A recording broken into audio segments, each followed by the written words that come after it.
आंतरराष्ट्रीय हिंदू परिषद व राष्ट्रीय बजरंग दल कोल्हापूर जिल्हा इचलकरंजी यांच्या वतीने होतकरू व गरजू विद्यार्थ्यांना शैक्षणिक साहित्याचा आधार मिळावा या उद्देशाने आयोजित करण्यात आलेल्या वह्या वाटप सोहळा उत्साहपूर्ण वातावरणात संपन्न झाला।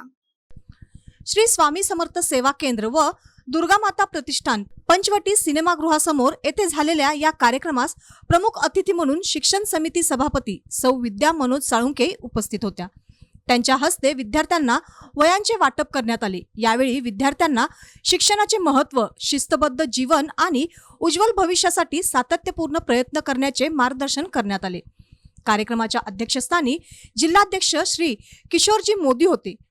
यावेळी जिल्हा मंत्री श्री पंढरनाथ ठाणेकर, जिल्हा संपर्क प्रमुख श्री संतोष हत्तीकर, जिल्हा कार्याध्यक्ष श्री दत्ता पाटील, महिला कक्ष जिल्हाध्यक्ष सौ ललिता ठाणेकर, ओजस्विनी वहिनी जिल्हाध्यक्ष अंजली पोळ तसेच जितेंद्र मस्कर यांची प्रमुख उपस्थिती होती।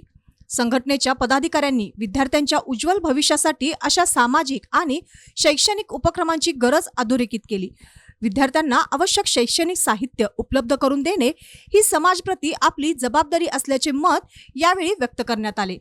कार्यक्रमाच्या यशस्वी आयोजनासाठी अशोक पुजारी, आनंदा मकाटे, मुकुंद तारळेकर, नेताजी विठ्ठे, सुनील कांबळे, रणजित पवार, अनिकेत तानुगडे, सचिन कुंठवाडे, सचिन बडग, तेजस राणे, महेश कोतवी, मोहनहर म्हेत्रे, गणेश नाकील, कपिल सुतार, सागर कुंभार, आनंदा भोगटे यांच्यासह सर्व पदाधिकारी व कार्यकर्ते परिश्रम घेतले।